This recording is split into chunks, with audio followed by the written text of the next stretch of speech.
ایک مزے کا شاٹ ہے وہ سناتا ہوں. آج وہ باقی تو جو کچھ ہونا تھا, زبیر آتا ہوں اس کی طرف بھی, آپ کا بڑے مزے کا ہے یہ. وہ زبیر صاحب اس پولیس والے کے پاس پہنچ گئے کیونکہ غداری کا پرچہ ہے تو پھر پکڑ لو, دکھائے گا وہ کیا بات ہے. کوئی ایلیگیشن ایویڈنس ثابت نہیں ہوگی کہ آپ نے یہ جرم کیا ہے, ہم آپ کو چوری کرنے والا ہوتا ہے. اب اس کی انویسٹیگیشن ہوگی.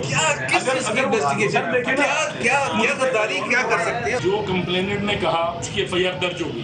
کوئی اسٹیپ یا ہماری ان سے کوئی ذاتی اناج یا کوئی دشمنی نہیں ہے.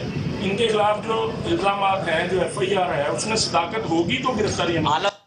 تو علی صاحب کچھ ہم طے کیوں نہیں کر لیتے, کوئی ایک طریقہ کار طے کر لیں. بڑے سلجھے ہوئے لوگ ہیں, پڑھے لکھے لوگ ہیں, کہ کس طریقے سے سیاست کو آگے بڑھانا ہے. ساروں کو چور ڈاکو ڈکلیئر کرنا ہے, غدار ڈکلیئر کرنا ہے, یا کوئی مناسب طریقہ بھی ہو سکتا ہے. دیکھیں زبیر صاحب تو نئے سیاسی بنے, ظاہر وہ گورنر رہے ہیں, تو اب وہ ذرا سیاسی ورکر کی طرح وہ کرنا چاہ رہے ہیں. لیکن میں ان سے یہ سوال کرنا چاہتا ہوں, آپ جو والنٹری گرفتاری دینے گئے ہیں, سنا ہے کہ خود وہ جا کے گرفتاری شاید دینے گئے تھے, یہ وہی اسٹیٹمنٹ.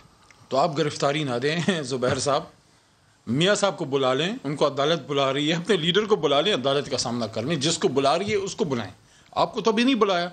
دیکھیں میں نے پہلے ہی پوزیشن واضح کر دی ہے کہ غداری کے مقدمے کی حکومت نہ سپورٹ کرتی ہے, ہم نے کیا ہے, اور وزیر اعظم صاحب نے کلیئرلی اس سے اپنے آپ کو ڈسٹینس کیا. نمبر 1. نمبر 2, علی خان کو کارروائی ہونی چاہیے نا, میں عرض کرتا ہوں. دوسرا اس کے بعد اب یہ بتانا کہ دوسرا جو اس کے پیچھے تھا آئیڈینٹیفائی تو کر سکتے ہیں. میں اسے اپریشیٹ کرتا ہوں کہ آپ نے کہا کہ نواز شریف غدار نہیں ہے. نہیں میں آپ بات کر رہے ہیں, لیکن میں صرف آپ سے یہ سوال کر رہا ہوں, لیکن میں ابھی تک آپ کو تعین کر لیں, ذمہ داری کا تعین کر لیں. کچھ نکات میں آپ کے سامنے رکھوں گا. دیکھیں غدار مدار کوئی نہیں ہے, لیکن ہمارا عمل جو ہے وہ ثابت کرتا ہے کہ ہمارا عمل پاکستان یا ریاست کو تقویت دے رہا ہے یا کمزور کر رہا ہے.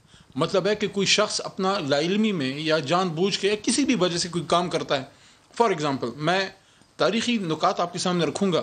میں دوبارہ یہ کہہ رہا ہوں, میں نہیں کہہ رہا میاں صاحب غدار ہیں, خدا نخواستہ. ایکس پرائم منسٹر ہے پاکستان کا 3 بار کا. میں یہ سمجھتا ہوں پاکستان کا دفاع کا نظام اتنا مضبوط ہے, ایک لفظ میں سوچ کے بتا رہا ہوں آپ کو, کہ پاکستان کا دفاع کا نظام اتنا مضبوط ہے, ہمارے ادارے اتنے اسٹرانگ ہیں, اللہ کے کرم سے کوئی غدار وطن پاکستان کا وزیر اعظم نہیں بن سکتا. لیکن ان کے جو سٹیپس تھے اس نے پاکستان کو ہماری نظر میں, ہماری جماعت کی نظر میں, ہم سمجھتے ہیں ویک کیا. فار ایگزامپل مجھے پلیز بولنے دیں پورا. سٹیپس کون سے؟ کبھی پاکستان کی تاریخ میں نہیں ہوا کہ پاکستان کا ایک وزیر اعظم سٹنگ پرائم منسٹر ہندوستان جائے اور وہاں پہ حریت کانفرنس سے نہ ملے. یہ ایک عجیب و غریب کام تھا. جب مودی کی حلفبرداری کی تقریب میں گئے تو انڈین پریس نے چھاپا کہ دیر از نو کی word in prime minister statement. یہ صحیح کہا آپ نے. دیکھیں کبھی بھی ایک وزیر اعظم کا ذاتی تعلق نہیں ہوتا.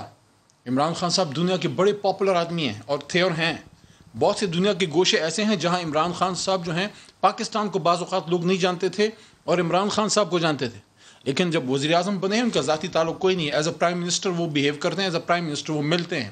میرا ذاتی کوئی رائے نہیں, میں حکومت کا نمائندہ ہوں. ہاں کوئی چیز اگر مجھے ریاست یا پاکستان کے خلاف لگے تو بس پہ بات میرا فرض ہے.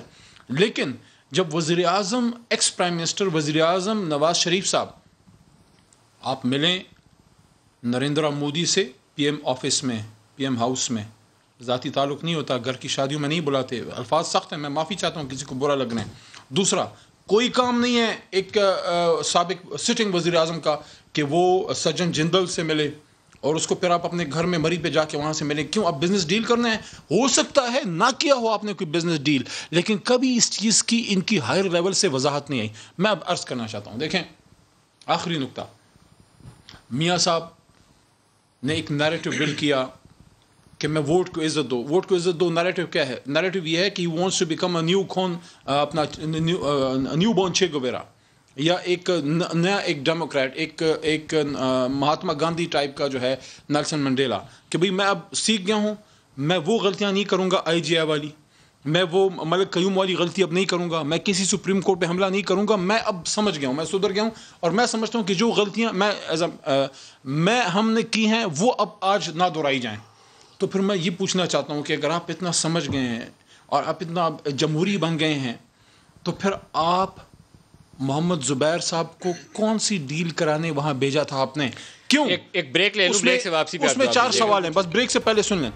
کیوں DGISPR کو کہنا پڑا کہ آپ کی ریکویسٹ پہ تھا؟ کیوں کہنا پڑا کہ اپنے کورٹ کے مسائل کورٹ میں حل کریں؟ کیوں کہنا پڑا کہ پولیٹکس کے مسائل پارلیمان میں حل کریں اور ہم کو یہاں نہ ڈریگ کریں؟ جب آپ کو نہیں ملا NRO تو پھر آپ نے APC میں چڑھائی کر دی اسٹیبلشمنٹ پہ اور کہا کہ عمران خان سے نہیں لانے والوں سے مقابلہ ہے.